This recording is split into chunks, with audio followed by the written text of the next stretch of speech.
ക്ഷേത്രമായ കാഞ്ഞിരപ്പള്ളി സുന്ദരമായ ഒരു പ്രഭാതം പൊട്ടിവിടുന്നു. നമ്മുടെ കഥ ഇവിടെ തുടങ്ങുകയാണ്.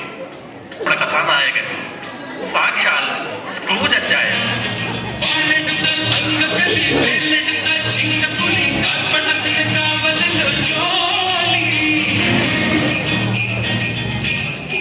എടി ഏലിക്കുട്ടി, ഈ വർഷം ഞാൻ നല്ല കാശുണ്ടാക്കിയടി. എന്റെ ആ പാട്ടൻ മാറിൽ മരിച്ചു പോയപ്പോ അവന്റെ വകയിലുള്ള കാശും കൂടെ എനിക്ക് കിട്ടിയടി. ഓ, കാശൊക്കെ കിട്ടിയല്ലേ അച്ചായ? നാളെ ക്രിസ്മസ് അല്ലേ, നമുക്ക് പള്ളി പോണ്ടേ? അച്ചായ, കഴിഞ്ഞ ആഴ്ചയൊക്കെ ആ 10 പവന്റെ മാല ഞാൻ ഈ ആഴ്ച എങ്ങനെയാ ഇടുന്നേ? ആ മേരുക്കുട്ടിയും സാരിയും ഒക്കെ എന്നാ പറയും? അവരത് കണ്ടതാ. ഏഷ്യാനെറ്റിലെ ആ പാരിജാതമില്ലേ, അതിൽ ആന്റിയമ്മ ഇട്ടേക്കുന്ന പോലത്തെ ഒരു പുതിയ സാരി എനിക്കത് മേടിച്ചു തരണം. നിന്റെ അപ്പന്റെ കാശെന്തോടി ഇവിടെ എനിക്ക് എടുത്തു തരാൻ? എടി കോപ്പേ, നീ നിന്റെ വീട്ടിലെ ഡ്രൈവറിന്റെ കൂടെ ഒളിച്ചോടി പോകാൻ തുടങ്ങിയപ്പോഴല്ലേടി നിന്റെ അപ്പൻ കറിയാച്ചൻ നിന്നെ എന്റെ തലയിൽ കെട്ടിവെച്ചത്. ഓ, എന്നെ പറഞ്ഞാൽ ഈ ചായ ഒരു തമാശയാണ്. എനിക്കറിയാം ആ ചായ എന്നോട് ഭയങ്കര ഇഷ്ടമാണെന്ന്.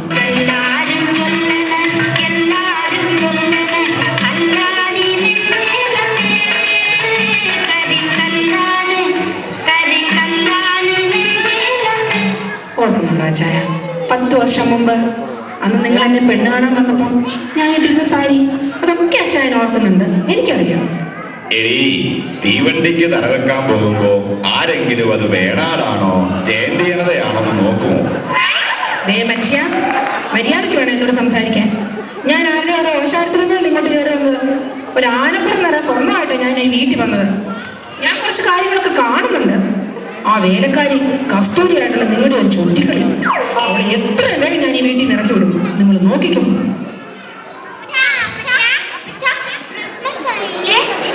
നക്ഷത്രം വേണം, എനിക്ക് പുൽക്കൂര വേണം, എനിക്ക് കേക്കും വേണം.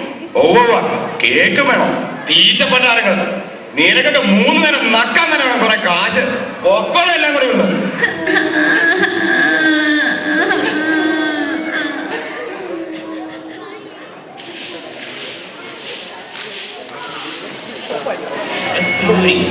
എന്റെ കസ്തൂരി അഴകിൻ ശിങ്കാരി കളിയാടാൻ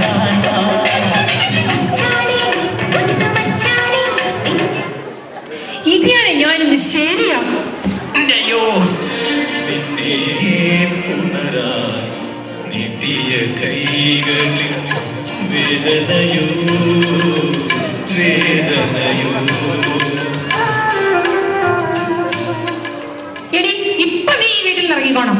ആഹാ, അങ്ങനെ മകൻ വന്ന വെള്ളകട്ടെ കസ്തൂരി, ഇതിനൊരു സമാധാനം ഉണ്ടാക്കുക.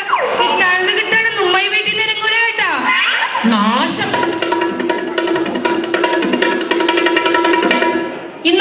ഇനി ഇതിന്റെ കാര്യം പറഞ്ഞോണ്ട് ഈ വീട്ടിൽ വന്നേക്കരുത്. തന്ന സംഭാവനകൾ സന്തോഷം സ്വീകരിച്ച നന്ദി നിറഞ്ഞവൾ പോകട്ടെ, ഞാൻ പോകട്ടെ. എന്നതാ ഇവിടെ ഒരു ഒച്ചയും ബഹളവും? അയ്യോ, അച്ഛനോ? അച്ഛ, ഈശോ മിശിഹായ്ക്ക് സ്തുതിയായിരിക്കട്ടെ. ആ, ഇപ്പോഴെപ്പോഴും സ്തുതിയായിരിക്കട്ടെ. ക്രൂജേ, ഞാൻ വന്ന കാര്യം ആദ്യമേ പറഞ്ഞേക്കാം. കാശില്ല എന്ന് പറഞ്ഞിട്ട് നീ പുതിയൊരു മെഴ്സിഡീസ് ബെൻസ് വാങ്ങിച്ചു. എന്നിട്ടും അനാഥാലയത്തിന് നീ 5 പൈസ തന്നില്ല. ആ, അത് പോട്ടെ. ഞാനിപ്പോ വന്നത് വേറൊരു കാര്യത്തിനാ. നിന്റെ വീട്ടിലെ കാര്യത്തിൽ കൊച്ചുവറിന്റെ മോനില്ലേ, ആ ടോമിക്കുട്ടൻ, അവന്റെ ഹാർട്ടിനൊരു ഓപ്പറേഷൻ വേണം. നീ ആ കുടുംബത്തിന് വേണ്ടി എന്തെങ്കിലും ഒന്ന് ചെയ്യണം. എന്റെ അച്ഛ, എന്റെ കൂട്ടുകാരൻ ആ മാർലി മരിച്ചു പോയതുകൊണ്ട് ബിസിനസ്സൊക്കെ വളരെ മോശം. എന്റെ കയ്യിലാണെങ്കിൽ 5 ഇന്ത്യൻ പൈസയും. അല്ലെങ്കിലും അച്ഛ, ഇപ്പൊ ഈ ഹാർട്ടിന് കേടെന്നൊക്കെ പറഞ്ഞാല് പിന്നെ ചുമ്മാ കാശ് കളയാന്നേ ഉള്ളൂ. ആ ചെക്കൻ എന്തായാലും ചത്തുപോകും. എടാ മോനെ സ്ക്രൂജേ, നീ ഇങ്ങനെയൊക്കെ പറയല്ലടാ.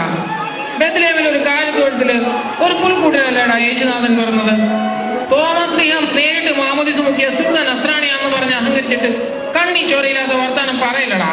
ആ, എന്നാ അച്ഛൻ വേഗം ചെല്ല്. ഇന്ന് പള്ളി കുർബാന ഉള്ളതല്ലേ, ഇടവക്കാരെല്ലാം നോക്കിയിരിക്കുമായിരിക്കും. നീ നിന്റെ ഇഷ്ടം പോലെ ചെയ്യും. ക്രിസ്മസ് ആയ പിന്നെ എന്തോ ഒരു ശല്യമാണ്.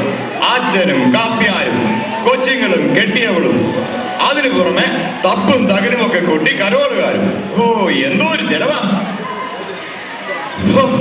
എന്തൊരു തണുപ്പാ. എങ്ങനെയെങ്കിലും ഒന്ന് കിടന്ന് ഉറങ്ങട്ടെ.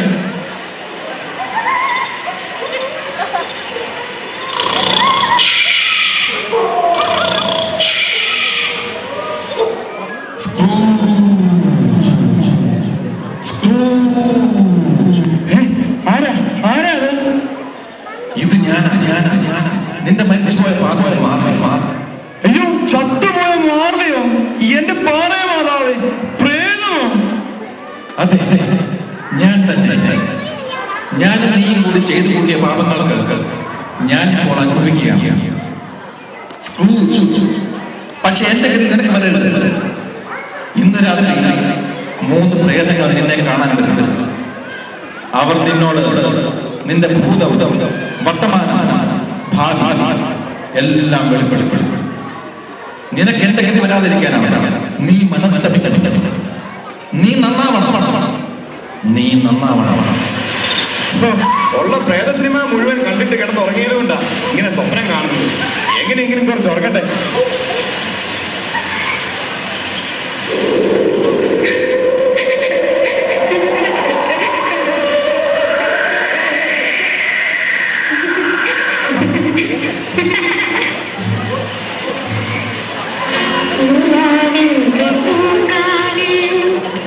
അതാരാ ഒരു സുന്ദരി? ഇനി നീ ശാരദയാണോ അതോ അമ്മിണിയോ? ഓ, നല്ല പാലപ്പൂവിന്റെ മണം. ചേട്ടാ, ചുണ്ണാമുണ്ടോ ചേട്ടാ വെറ്റിലെടുക്കാൻ? നീലിമലയക്ഷി.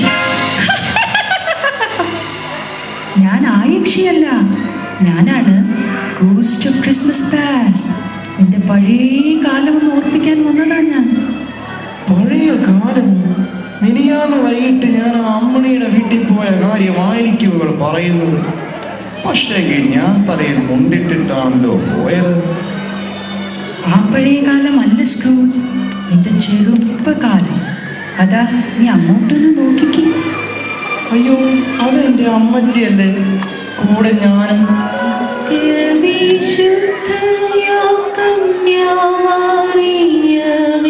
നിന്നാമം വാഴ്ത്തപ്പെടട്ടെ, നന്മ നിറഞ്ഞ നിൻ സ്നേഹവാത്സല്യങ്ങൾ ഞങ്ങൾക്കനുഗ്രഹമാകട്ടെ. മോനെ, നീ കണ്ടോ? ഇത് ഉണ്ണീശോയാ നമ്മളെ രക്ഷിക്കാൻ കാളിത്തൊഴുത്തിൽ വന്ന് പിറന്നവനായി ഉണ്ണി. എൻ്റെ മോൻ നല്ലവനായിട്ട് വളരണം. എന്നും പള്ളിയിൽ പോകണം, പ്രാർത്ഥിക്കണം. കൊന്ത നമസ്കാരവും സന്ധ്യാപ്രാർത്ഥനയും ഒന്നും മുടക്കരുത്. പാവപ്പെട്ടവരെ സഹായിക്കണം. 2 ഉള്ളവൻ 1 ഇല്ലാത്തവന് കൊടുക്കണം. വാ മോനെ, നമുക്ക് പള്ളിയിൽ പോകാം. ആ നല്ല അമ്മച്ചിയുടെ ഉപദേശങ്ങൾ നീ എത്ര വേഗം മറന്നു സ്ക്രൂജ്. ശരിയാ, ഞാൻ ഒത്തിരി കാര്യങ്ങൾ മറന്നുപോയി. ആ പോട്ടെ, എന്തെങ്കിലും ആട്ടെ, ബാക്കിയുള്ളവൻ പോയി കിടന്നുറങ്ങണം.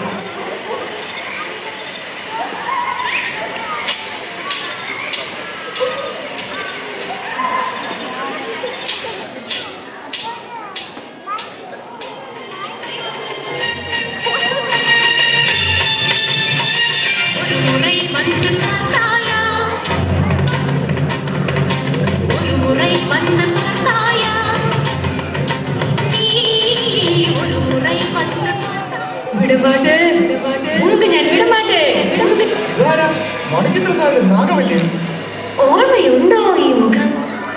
TV സീരിയലിൽ അഭിനയിപ്പിക്കാമെന്ന് പറഞ്ഞ് എന്നെ വിളിച്ചിറക്കിക്കൊണ്ട് പോയത് ഓർമ്മയുണ്ടോ അച്ചായ? പക്ഷേ ജീവിതത്തിൽ കാശ് മാത്രം പോരാ എന്ന് എനിക്ക് മനസ്സിലായി. അച്ചായനും അത് മനസ്സിലാക്കണം. ദാ അങ്ങോട്ടൊന്ന് നോക്കിക്കേ. കാശില്ലെങ്കിൽ ആ കൊച്ചു വീട്ടിൽ നിന്റെ കാര്യസ്ഥൻ കൊച്ചു വരുമ്പോൾ എത്ര സന്തോഷത്തിലാണ് ജീവിക്കുന്നതെന്ന്.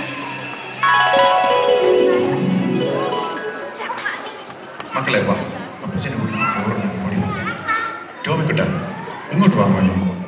മോൻ ഇന്ന് അപ്പച്ചൻ ചോറ് കിട്ടും.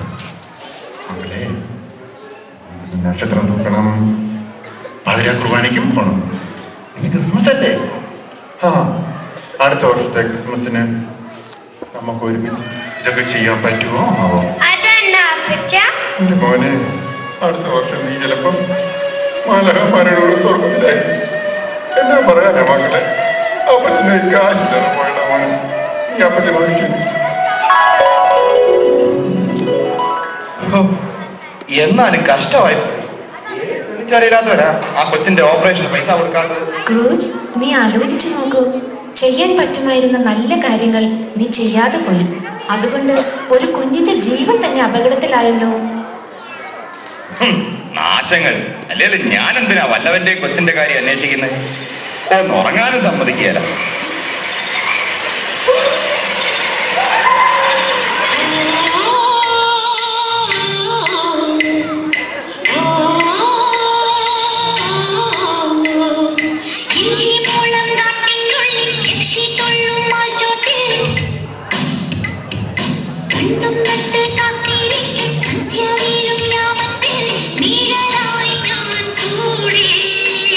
എടി ശോശാമേ, നീ എങ്ങനെ ഇവിടെ വന്നേ?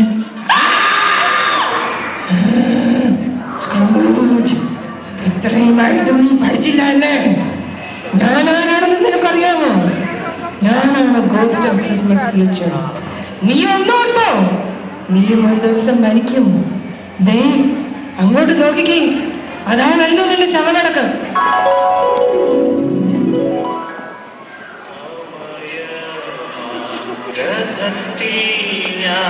സ്വർഗയാത്ര ചെയ്യുന്നു, എൻ സ്വദേശം കാണുന്നതിനായി ഞാൻ തനിയെ ഓർക്കുക മർത്യാനീ, കൂടെ പോരും നിൻ ജീവിത ചെയ്തികളും സൽകൃത്യങ്ങൾ ചെയ്യുക നീ.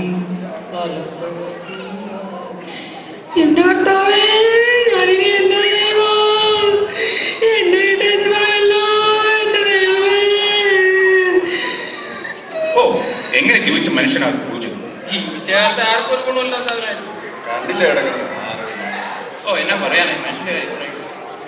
ഓ, അധികം മരിച്ചപ്പോ എത്ര എണ്ണ അവകാശം പറഞ്ഞോണ്ട് വന്നത്. അവളുമാരുടെയൊക്കെ ഒരു മട്ടുഭാവം കണ്ട ആരാന്നാ വിചാരം? ഓ, സ്ക്രൂജച്ചാൻ വാങ്ങിച്ചു കൊടുത്ത സാരി അത്രേ അതിലൊരുത്തി ഉടുത്തിരിക്കുന്നത്. അതിനോട് ഞാൻ എത്ര തവണ പറഞ്ഞതാ എനിക്കൊരു സീമാട്ടി ഫ്യൂഷൻ സാരി വാങ്ങിച്ചു തരണമെന്ന്.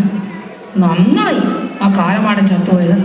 ഓ, ഇനി ആ ഇൻഷുറൻസ് കാശ് കിട്ടിയിട്ട് വേണം എനിക്കൊന്ന് അടിച്ച് പൊളിച്ച് ജീവിക്കാൻ. വാ മക്കളെ, നിങ്ങൾക്ക് വേണ്ടതൊക്കെ ഈ അമ്മച്ചി വാങ്ങിച്ചു തരാം. വാ.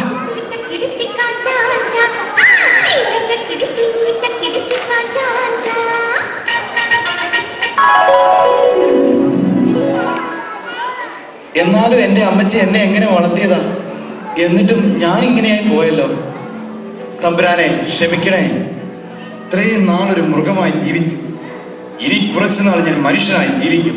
എന്നാലും എൻ്റെ പിള്ളേർക്ക് പോലും ക്രിസ്മസിന് ഞാനൊന്നും വാങ്ങിച്ചില്ല. എലിക്കുട്ടി, ആ പിള്ളേരെ പിടിക്കണം വളരെ. മക്കളെ, അപ്പച്ചനോട് ക്ഷമിക്കടാ. നമുക്ക് പുൽക്കൂടുണ്ടാക്കാം, നക്ഷത്രം തൂക്കാം, പിന്നെ കേക്കും മേടിക്കണം നമുക്ക്. ഇനി എലിക്കുട്ടി, നമുക്ക് ആ കൊച്ചു പറയുന്നതിന്റെ വീട് വരെ ഒന്ന് പോണം. എന്നാലും എല്ലേടി, ഞാൻ ഇന്നലെ അച്ഛനോട് വളരെ മോശമായി പെരുമാറിയല്ലോ. എനിക്ക് പോയൊരു നല്ല കുമ്പസാരം നടത്തണം. മക്കളെ, കരോളുകാർ വരുന്നുണ്ട് കേട്ടോ. നമുക്ക് അവരുടെ അടുത്ത് പോണം. അതിനുശേഷം പാതിരാ കുർബാനയ്ക്ക് പോണം നമുക്ക്.